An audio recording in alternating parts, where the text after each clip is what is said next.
আসসালামু আলাইকুম। আপনারা সবাই কেমন আছেন? আশা করি ভালো আছেন। আমিও ভালো আছি। আজকে আপনাদের সঙ্গে শেয়ার করব কড়াইশুঁটির রেসিপি। খুব সহজ পদ্ধতিতে খুব কম সময়ের মধ্যে এইভাবে বানিয়ে ফেলতে পারেন। আমি তো খুব চটজলদির মধ্যেই কড়াইশুঁটির কচুরি বানাচ্ছি, সেটাই আপনাদের শেয়ার করছি। ফুলকো ফুলকো কড়াইশুঁটির কচুরি, পুরে ঠাসা, দেখতেই পাচ্ছেন। আর খুবই কিন্তু মুচমুচে হয়েছে, এতটাই টেস্ট হয়েছে। একবার এইভাবে বানালে বারবার কিন্তু খেতে ইচ্ছা করবে। প্রথমে আমি এখানে কড়াইশুঁটিগুলোকে পেস্ট করে নেব। তার জন্য আদা, কাঁচা লঙ্কা আর ধনেপাতা আর কড়াইশুঁটিগুলো দিয়ে দিচ্ছি সব। এটা একটা পেস্ট বানিয়ে নিব মিক্সচার মেশিনে ঘুরিয়ে। পুরো ভিডিওটা স্কিপ না করে দেখবেন, আশা করি ভালো লাগবে। অল্প একটু পানি দিয়ে দিলাম। তারপর এখানে দেখুন ময়দা নিয়েছি, ময়দাটা বেশি নিয়েছি। আর এখানে আমি 1 মুঠো আটা দিয়ে দিলাম। আটা আর ময়দা দিয়ে করলে বেশি খেতে ভালো লাগে, নরম হয় আর খেতে টেস্টটা কিন্তু আরও সুন্দর আসে। পরিমাণ মতন লবণ দিয়ে দিলাম আর চিনি 4 চামচের 1/2 চামচ, কালো জিরে দিয়ে দিচ্ছি, সাদা তেল দিয়ে দিচ্ছি। দিয়ে ভালো করে এই মিশ্রণগুলো উপকরণগুলো মিশিয়ে নেব। মেশানোর পরে অল্প অল্প গরম পানি দিয়ে একটা ডো তৈরি করে নেব। ডোটা কিন্তু খুব শক্ত নয়, আবার খুব নরম যে একদম তাও নয়, একদম দেখলেই বুঝতে পারবেন কীরকম ডোটা হয়েছে। দেখুন ডোটা কিন্তু আমি এইভাবে ভালো করে হাতের সাহায্যে মথে নিতে হবে। যত সুন্দর করে মথে নেবে তত কিন্তু ভালো হবে জিনিসটা। আমি এটা রেখে দেবো ঢাকনা দিয়ে। ততক্ষণে এদিকে কড়াইশুঁটির যে পুরটা আমি তৈরি করে নেব। তার জন্য দেখুন সরষের তেল দিয়ে এখানে কালো জিরে, মৌরি আর গোটা জিরে ফোড়নে দিয়েছি।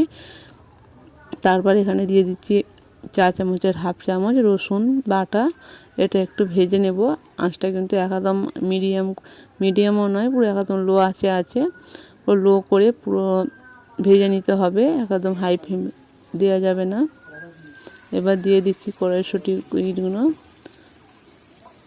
কড়াইশুঁটিগুলো দিয়ে যেটা বেটেছিলাম। অল্প লবণ দিয়ে দিচ্ছি। তারপর ধনিয়া গুঁড়ো দিয়ে দিচ্ছি, জিরা গুঁড়ো দিয়ে দেবো। ভালো করে অনবরত নাড়াচাড়া করে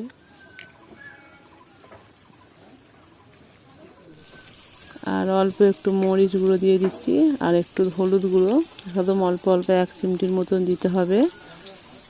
আর অনবরত নাড়াচাড়া করতে হবে কিন্তু।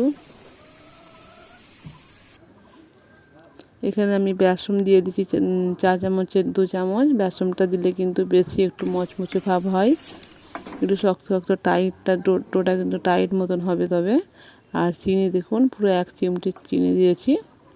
মোটামুটি সবগুলো উপকরণ দেওয়া হয়ে গেছে। এবার অনবরত নাড়াচাড়া করে একটা ডোয়ের মতন তৈরি করে নিতে হবে। দেখবেন কড়া থেকেও আপনি উঠে আসছে এরকম ডোটা হবে, ততক্ষণ নামিয়ে নিতে হবে এটা। তারপরে আবারও ময়দার ডোটাকে ভালো করে মথে নেওয়ার পরে লেচি কেটে নিচ্ছে এক এক করে।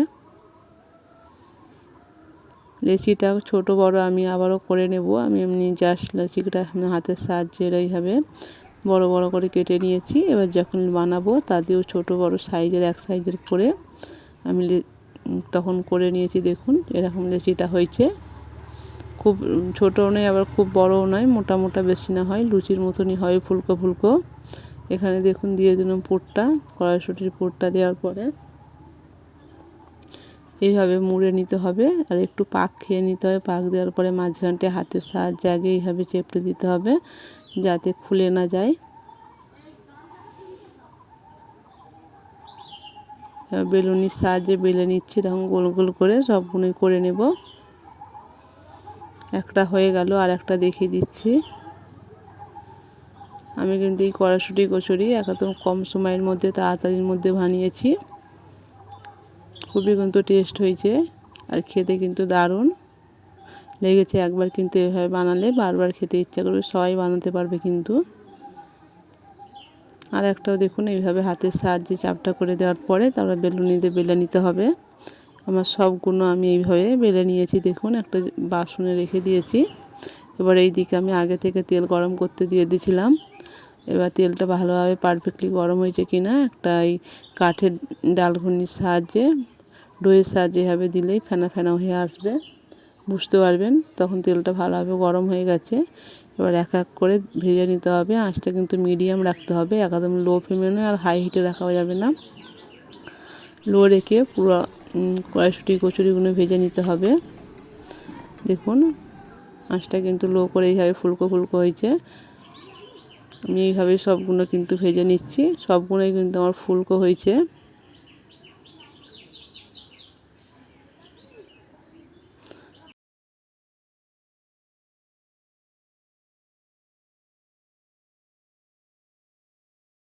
কড়াইশুঁটির কচুরি রেডি হয়ে গেল।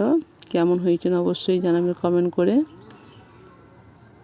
এখানে ভিডিওটা শেষ করছি। সবাই ভালো থাকবেন, সুস্থ থাকবেন।